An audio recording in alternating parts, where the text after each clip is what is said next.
It all started with a simple hiking plan. Our group of 5, Alex, Sarah, Jake, and Dan, decided to explore a new trail in a remote, uncharted forest. A forest that wasn't listed on any regular maps, but one of Dan's friends had claimed was pristine. Everything was going great. The tall trees, the cool mountain air, and the sounds of birdsong from all directions had given us a strange sense of peace and adventure. Before sunset, we pitched our tents in a clearing among the trees, lit a small fire, and gathered around the fire after eating. As we discussed our travels and memories, the first sign of something unusual about the forest appeared. A rustling sound in the trees. At first, we thought it was an animal, perhaps a deer, a fox, or even a bear. But the footsteps were very regular. It was as if someone was walking through the trees. Alex was the first to notice. He picked up his flashlight and shone it at the trees. The bright light of the flashlight, a bright white light, played among the branches, but nothing was visible. The footsteps also stopped. We were all a little worried, but we tried to ignore it. It was probably the play of shadows in our imaginations. But when the sound came a second time, closer this time, it was impossible to ignore it anymore. Dan said loudly, "If someone is there, they'd better show themselves." There was no answer. All we heard was a faint whisper that carried through the trees on the night wind. A quiet, drawn-out, whispering sound, as if someone was whispering.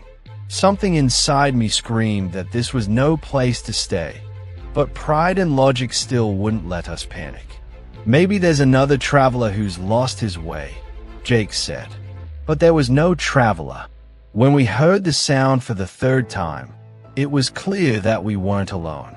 A shadow moved through the trees, a long, hunched shadow, moving through the trees with unnatural speed. "Did you see it?" Sarah said in a trembling voice. None of us wanted to answer, because the truth that had formed in our minds was too terrible to say out loud. Alex turned the flashlight back toward the forest, but the shadow was no longer there. However, the footsteps were now coming from all directions. It was as if something, or things, were surrounding us in the silence of the night.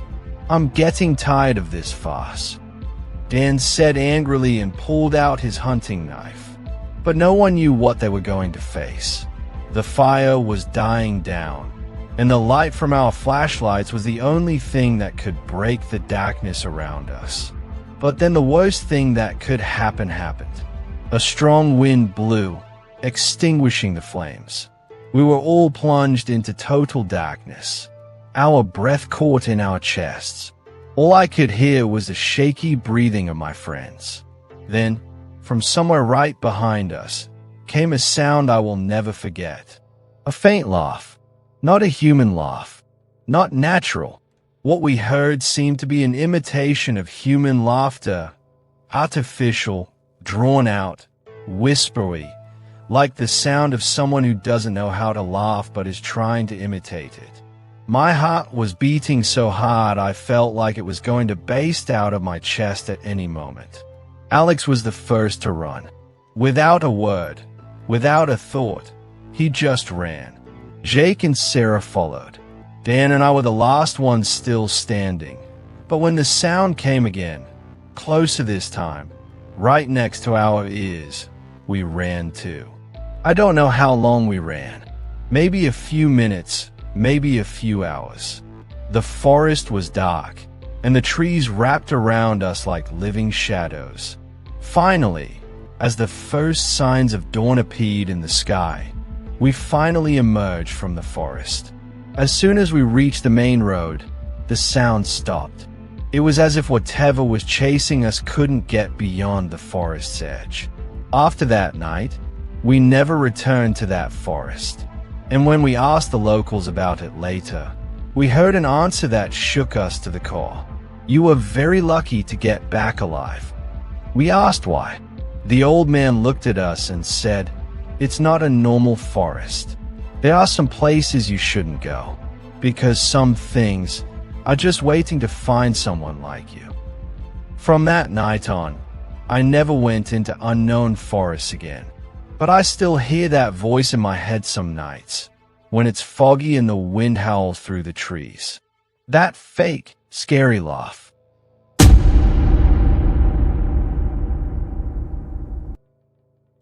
No one in our village was as skilled at hunting as Marcus. A burly man with a dark beard, sharp eyes, and hands who had been familiar with guns and knives since childhood. He always said, "The forest is home to me, just as home is to you." And he was right. In every season, Marcus would go deep into the dense forest behind the village, always returning with a bounty of game. But that year, everything changed. We had had a cold, brutal winter, and when spring came, Marcus decided to go deep into the forest to hunt. This time, he would go to a more remote area than usual, where few people dared to set foot. When he set out early in the morning with his gun, hunting bag, and special knife, the villagers advised him to be careful, but he just laughed and said, "I am not afraid of the forest. The forest is my home." But he never returned. On the first day, everyone was sure that he would return with his hunts as usual after a few days. But when 3 days passed and there was no news of him, concerns began to arise. 5 days later, a group of men from the village went into the forest to search. I was one of those men. The forest, always filled with the sounds of birds and the rustling of leaves, was strangely silent that day. It was as if nature had held its breath. Everything seemed heavy and mysterious. We followed Marcus's footsteps, but the further we went, the less normal anything seemed. The forest floor was littered with broken branches and fallen trees as if something heavy had passed through them. After a few hours, we found Marcus's tent. The tent was torn, his hunting bag was empty on the ground, and his rifle, which he always kept carefully, was broken and lying next to a tree. There was no sign of Marcus himself. We stayed in the forest at night to continue our search. We lit a fire and sat by it. No one said anything, but we all knew something was wrong. Just as it was getting dark, we heard it. A low, but clear whistle echoed through the trees. We all froze. It was the same whistle that Marcus used when he found his prey. But that was impossible. If Marcus was alive, why didn't he come to us? One of the hunters shouted, "Marcus, if you're alive, answer me." Silence. A few moments later, the whistle was repeated, this time closer. A terrible feeling formed inside me. Something was wrong with the whistle. It was as if someone or something was imitating Marcus's voice. One of the men whispered fearfully, "Let's go back. This is not a natural forest." But before we could move, there was another sound. The rustling of leaves. Someone or something was moving through the trees. We all turned in that direction, but there was nothing to be seen. Only darkness and fog. One of the braver men took a flashlight and pointed it at the trees. The beam of light played among the branches, and suddenly, something moved in the darkness. A shadow, tall and hunched, stood among the trees. My heart pounded in my chest with terror. The shadow moved slowly, coming closer to us. We ran. I had never been so afraid. I had never felt such a sense of threat in the forest. We ran to the village and did not look back. When we reached the village, the women breathlessly told us the story. But what made us even more terrified was that night we heard Marcus's whistle again. But this time, from behind our doors. None of us slept that night. A week later, after that night, the whistle was never heard again, but Marcus was never found either. The forest swallowed him, or maybe something in the forest took him. No one dared to go into that part of the forest anymore. The old people said that Marcus had come too close to something he shouldn't have, and now he was no longer one of us. But what still keeps me awake at night is, some nights, when the air is hazy and the wind is howling through the trees, a soft sound comes from deep in the forest. A soft whistle, just like Marcus. Jack, a 24-year-old from Denver, Colorado, has always loved nature. He had been camping with his father since he was a child, enjoying the sound of the wind in the trees. But this time he decided to go alone to a remote forest in Montana that his father had warned him about years ago. The forest was called the Silver Canyon. It was an area that few people dared to set foot in. Jack had heard many local stories about this forest. It was said that in the 1930s, a skilled hunter named Walter Grave was killed in this forest and his spirit still wanders there. But Jack did not believe in these legends. He wanted to have an adventure and spend a quiet and exciting night in nature. Jack arrived at the forest early in the morning with his heavy backpack. It was a narrow, old dirt road, covered with fallen autumn leaves. The fresh air and the smell of wet soil filled him with energy. After about 2 hours of walking, he reached a place where he decided to pitch his tent.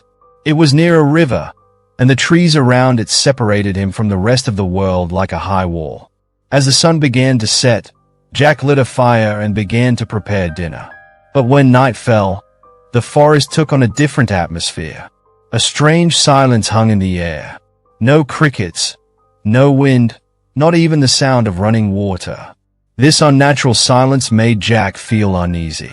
It was 10 p.m. Jack was sitting by the fire, listening to music on his phone. But suddenly he heard the rustling of leaves behind him. He immediately took off his headphones and looked around. He saw nothing. It was a deer. It must have been a deer. With this sentence, he calmed himself and sat down again. But a few minutes later, the footsteps repeated themselves. This time closer. Jack shone his flashlight around, but there was no sign of anyone or anything. The next morning, Jack came out of his tent and noticed that the ground around his camp was in a mess. It was as if something or someone had walked through his camp. He saw footprints that didn't look normal, bigger than a normal human shoe and even stranger. Each shoe seemed to have 6 toes. He was a little worried but still consoled himself. This is another joke of nature. It's nothing. He decided to go to the river and fish. But when he got to the river, he felt that someone was watching him. Every time he turned back, he couldn't see anything. But the feeling never went away. That night, Jack prepared his camp more carefully. He gathered more wood for the fire so that the flames would stay lit until morning. At 11 p.m., while sitting by the fire, he saw a shadow in the trees. This time he was sure it was something. The shadow was taller, much taller than a normal human. "Who's there?" Jack shouted, but there was no answer. He ran to his tent and, his heart pounding, came out with the shotgun he had with him. But the shadow had disappeared. Jack decided to stay awake until morning. As he sat by the fire, he remembered a story his father had told him years ago.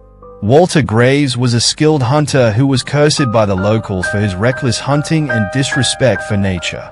It is said that he was killed in a horrific way one stormy night and that his spirit now roams the forest, taking revenge on those who encroach on his territory. This thought worried Jack even more. He looked around and saw a shadow that quickly disappeared among the trees. In the middle of the night, a rustling sound and heavy blows that hit his tent startled Jack. He grabbed his gun and jumped out of the tent. He looked around, but there was no one.